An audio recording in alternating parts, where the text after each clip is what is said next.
আসসালামু আলাইকুম। আমার বক্তব্য শোনার জন্য আপনাদের একটু ধৈর্য ধারণ করতে হবে, কারণ বক্তৃতাটা একটু দীর্ঘ হবে, আগেই বলে রাখছি। আমরা এখানে আইন প্রণয়ন করার জন্য বসছি কিনা আমি জানি না।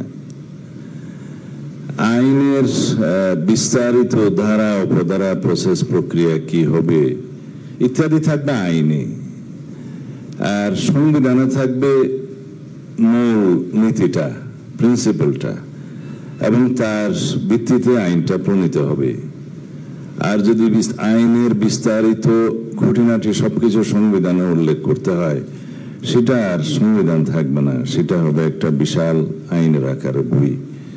তো সেই জন্য সংবিধানের মূলনীতিগুলো করা থাকে, যেমন আর্টিকেল 118-এ প্রধান নির্বাচন কমিশনার এবং অন্যান্য কমিশনারগণ রাষ্ট্রপতি কর্তৃক নিযুক্ত হইবেন। তারপরে আইনের দ্বারা যে সমস্ত প্রক্রিয়া লাগছে সেই জন্য আইন প্রণীত হইবে। এখন আমি এই জন্য বলছি যে কথা একটু লম্বা বলতে হবে, মানে জাতিকেও জানতে হবে, আর এখানে আমরা কেন বসছি সেটাও জানাতে হবে। আপনারা সাংবিধানিক প্রতিষ্ঠান এবং সংবিধিবদ্ধ প্রতিষ্ঠানের নিয়োগের জন্য একটা কমিটির সাজেশন দিয়েছেন, এখানে প্রস্তাব নিয়ে আসছেন, এবং সেই কমিটি কোন কোন প্রতিষ্ঠানে নিয়োগ করবেন সেই প্রতিষ্ঠানগুলো আপনারা এখানে শর্ট লিস্টিং করেছেন। নির্বাচন কমিশন, সরকারি কর্ম কমিশন, মহাহিসাব নিরীক্ষক ও নিয়ন্ত্রক, দুর্নীতি দমন কমিশন এবং ন্যায়পাল। কিন্তু প্রথম প্রশ্নটা আপনারা অনেকে মানে টাচ না করেই বক্তব্য দিয়েছেন, আর কেউ কেউ বলেছেন যে এটাকে আমরা আইনে আনবো নাকি সংবিধানে আনবো। এই প্রশ্নটা আগে নিষ্পত্তি হওয়া প্রয়োজন। আমাদের দলের লিখিত প্রস্তাবে এবং আলোচনায় সবসময় আমরা বলেছি এই প্রতিষ্ঠানগুলোর নির্মাণ অবশ্যই শক্তিশালী হতে হবে, উপরন্তু তাদের প্রতিষ্ঠানের জবাবদিহিতা থাকতে হবে, প্রতিষ্ঠানের যারা কর্মধার হবেন তাদের জবাবদিহিতা নিশ্চিত করতে হবে, একইভাবে কন্ডাক্ট রুলস থাকতে হবে, এবং ইন্ডিভিজুয়াল ক্রিমিনাল লায়াবিলিটির জন্য যদিও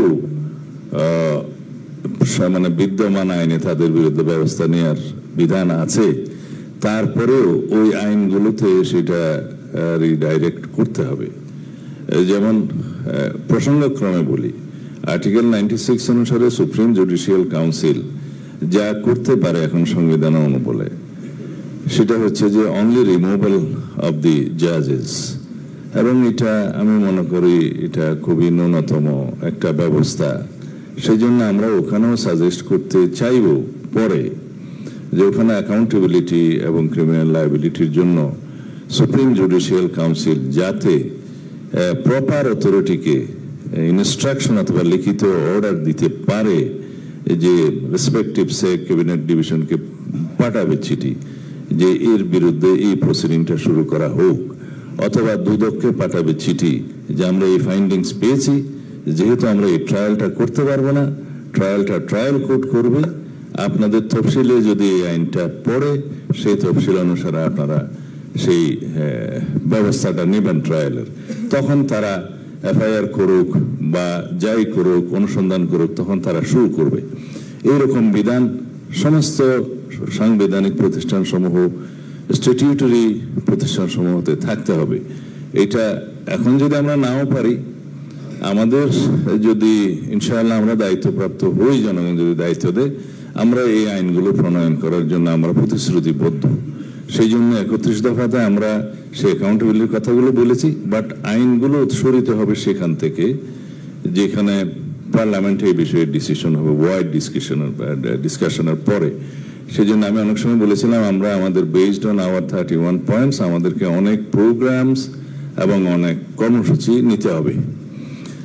এখন আসল কথায় আসি, হাউজের যে সেন্টিমেন্ট দেখলাম যে নির্বাচন কমিশনটা একটা ইন্ডিপেন্ডেন্ট বডি হিসাবে যেহেতু নির্বাচন পরিচালনা করাটা আমাদের জন্য একটা সবচেয়ে গুরুত্বপূর্ণ পয়েন্ট হয়ে গেছে, বিগত দিনে আমাদের ইতিহাস খুবই তিক্ততার ইতিহাস।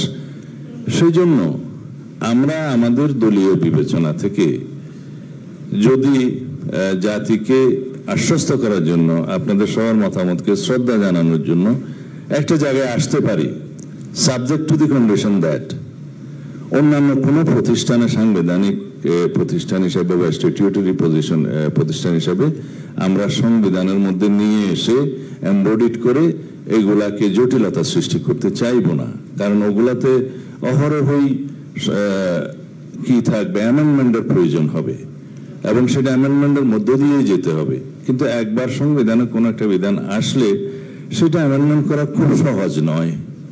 কিন্তু নির্বাচন কমিশনের ক্ষেত্রে হয়তো সেটা বিবেচনা করা যায়, কারণ এখানে অনেকে বলেছেন যে নির্বাচন কমিশনে ওখানে এক্সিকিউটিভ ফাংশন থাকবে না, লেজিসলেচারের ফাংশন থাকবে না। আমি কারো নাম উল্লেখ করছি না, এটা যার যার বক্তব্য অনুসারে তারা দিতে পারে বা যার যার based on their experience and knowledge বলতে পারে। কিন্তু নির্বাচন কমিশন although it is a constitutional body, এটা কিন্তু এক্সিকিউটিভ ফাংশনও না। এটা নির্বাচন পরিচালনার ক্ষেত্রে কোনো কোনো সময় কোয়াসি জুডিশিয়াল ফাংশন করে, কোনো কোনো সময় লোয়ার জুডিশিয়ারির সাপোর্ট নেয় ইলেকশন রান করার সময়, প্রসিডিউরের সময় নিজেরা করে না। কোনো কোনো সময় হয়তো ম্যাজিস্ট্রেসি পাওয়ারটা দেয়া হয় কিছু কিছু ক্ষেত্রে, এটা হলো ইলেকশন রান করার সময়, প্রসিডিউর করার সময়। কিন্তু অ্যাবসলিউটলি এটা জুডিশিয়ারির বডিও না, আবার এটা লেজিসলেচারের বডিও না। তাহলে পরে এটা একটা ইন্ডিপেন্ডেন্ট এমন একটা বডি যেটার মধ্য দিয়ে ইনফ্যাক্ট পার্লামেন্ট, সোভারেন পার্লামেন্ট গঠিত হবে এবং সোভারেন পার্লামেন্ট সেটা লেজিসলেশন করবে বিভিন্ন, এবং লেজিসলেশনের ভিত্তিতে জুডিশিয়ারি অ্যাক্ট করবে। আর এক্সিকিউটিভ ফাংশনটা in fact leader of the house হিসেবে, প্রাইম মিনিস্টার হিসেবে তার একটা ফাংশন থাকবে। যখন লেজিসলেচারে যাবে তখন সে লেজিসলেটর, আর যখন অফিসে বসবে তখন সে এক্সিকিউটিভ। That's all. তো এইখানে ইলেকশন কমিশনকে যদি আমরা সত্যিকার ভাবে একটা এফেক্টিভ, কার্যকর একটা স্বাধীন সত্তা হিসেবে প্রতিষ্ঠিত করতে চাই, এই ক্ষেত্রে জাতির স্বার্থে আপনাদের সবার বক্তব্যের প্রতি শ্রদ্ধা জানিয়ে আমি মনে করি সেটা কনস্টিটিউশনে রাখা যেতে পারে। সেটা আমি আমার দলের পক্ষ থেকে, আমাদের আগের পজিশন থেকে হয়তো এটুকু সরে আসতে পারবো। কারণ আমরা চাই যে সামনে একটা এমন নির্বাচনী ব্যবস্থা প্রতিষ্ঠিত হোক যাদের মধ্যে কখনো কোনো পক্ষপাতিত্বমূলক আচরণ থাকবে না, এক্সিকিউটিভের কোনো প্রভাব থাকবে না, সেই হিসাবে যেটা আমরা আগে দেখেছি। কিন্তু এনাক্টমেন্টের ক্ষেত্রে আমি আপনাদের একটা ইনস্টেন্স দিয়ে বলতে পারি, আগেই বলেছি আমাকে একটু সময় দেবেন কারণ এটা জাতির জন্য প্রয়োজন আছে, যে chief election commission and the election commissioners, এটা appointment, conditions of service and terms of office, এই সংক্রান্ত আইন পৃথিবীর বিভিন্ন দেশে আছে, আমাদের পার্শ্ববর্তী দেশেও আছে, কিন্তু সেটা আইনে আছে। ওখানে একটা সুপ্রিম কোর্ট থেকে এক সময় চিফ জাস্টিস ভার্ডিক্ট দিয়েছিলেন যে যতক্ষণ পর্যন্ত এই আইনটা প্রণীত হচ্ছে না ততক্ষণ পর্যন্ত chief justice, leader of the মানে হাউস অথবা prime minister and opposition leader, তিনজন যে কমিটি করে তারা election commissioner and chief election commissioner select করবে। এই ভার্ডিক্টটা পাওয়ার পরে ইমিডিয়েটলি legislation হয়ে গেল একটা, that prime minister wants union leader, union minister and opposition leader হবে 3 members। তো এইখানে এই আইনটা এখনো ওই জায়গাতে আছে, আমি কান্ট্রির নাম না উল্লেখ করলেও আপনারা বুঝতে পারতেছেন। সেই জায়গাতে আইনটার কথা বলছি আমি। এখন আমরা এই আইনটা কনস্টিটিউশনে আনতে চাই আর কি, বিধানটা। তখন আমাদের এখানে বলতে গেলে এই কম্পোজিশনটা, যেটা তাহার ভাই বললেন আর অনেকে বলছেন, এই কম্পোজিশনটা যদি এরকম হয় যে একটা সিলেকশন কমিটি হবে, আমি ওই আইনটার রেফারেন্স এই জন্যই দিলাম, সিলেকশন কমিটি রিকমেন্ড করবে রাষ্ট্রপতিকে for the appointment of chief election commissioner and commissioners. কিন্তু এই সিলেকশন কমিটির নিজস্ব এখতিয়ারও থাকবে, বাট সিলেকশন কমিটিতে নাম আসার জন্য ওই আইনের মধ্যে আরেকটা প্রভিশন আছে, যেটা আপনারা এখানে উল্লেখ করার প্রয়োজন, শুধু একটা লাইন দিতে পারেন যে there should be a search body. Search বডিটার ফাংশন হবে আসলে সেক্রেটারিয়েট ফাংশনটা, সাচিবিক দায়িত্বটা। যেমন এখন search committee headed by cabinet secretary বোধহয় এই ইলেকশন কমিশনের ক্ষেত্রে আমার মনে হয় আর কি, যতটুকু আইনটা স্মরণে আছে। তো ইলেকশন ক্যাবিনেট সেক্রেটারিকে সব পলিটিক্যাল পার্টির কাছে নাম আহ্বান করেছে, তারা নাম দিয়েছে, এবং সিভিল সোসাইটির কাছে নাম দিয়েছে, বা অন্য যে কোনো সেকশন অফ দি সোসাইটি তারা নাম দিতে পারে। তখন এই সার্চ কমিটি শর্ট লিস্টিং করবে। এই শর্ট লিস্টিং করে এই কনস্টিটিউশনের মতে যে ইয়াটা আছে, সিলেকশন কমিটি আছে, তাদেরকে দিবে, এবং এই সিলেকশন কমিটি নেসেসারিলি সেই লিস্ট থেকে, শর্ট লিস্টিং থেকে নিতে হবে এমন কথা নাই। তবে ওইখানে এমন কতগুলো নাম আসবে সারা দেশের থেকে স্ক্রুটিনি হয়ে, সেখান থেকে পাওয়া যাবে। প্লাস যদি সিলেকশন কমিটি মনে করে যে আউট অফ দি লিস্ট তারা নিজেরা সিলেকশন করবে, সেটাও পারবে, এবং করে সেটা রাষ্ট্রপতির কাছে পাঠাবে, রাষ্ট্রপতি সাইন করবে।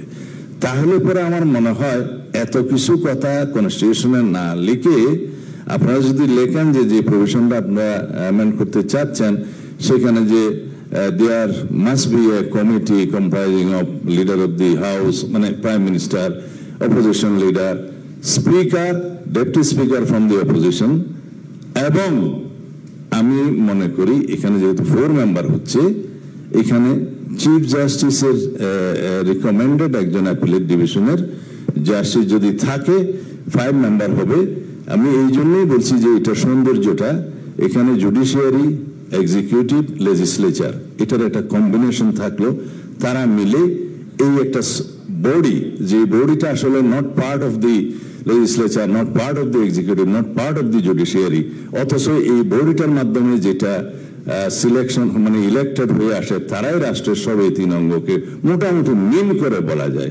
তো সুতরাং তারা থাকুক, এবং তাদের মধ্য দিয়ে এখানে কোনো ভোটাভুটির ব্যবস্থাটা রাখা ঠিক হবে না, যেহেতু এখানে 3 ব্রাঞ্চের থাকে, পজিশন, অপোজিশন এবং জুডিশিয়ারির একজন প্রতিনিধি থাকলো, এই 3 অর্গানকে রিপ্রেজেন্ট করলো, এবং সিলেকশন কমিটির মধ্যে ইনারা থাকলে ইনারা রিকমেন্ড করবে টু দি প্রেসিডেন্ট। আর প্রসিডিউরটা হবে ওই সার্চ বডি যেটা থাকবে, হেডেড বাই ক্যাবিনেট সেক্রেটারি হোক অন্য হোক, যেটা আইনের মধ্যে উল্লেখ থাকবে আর কি, ওইটা আইনে থাকবে, তারা স্ক্রুটিনি করে সারা দেশের থেকে একটা প্যানেল দেবে শর্ট লিস্টিং করে, এবং সেখানে সবাই নাম দিতে পারবে।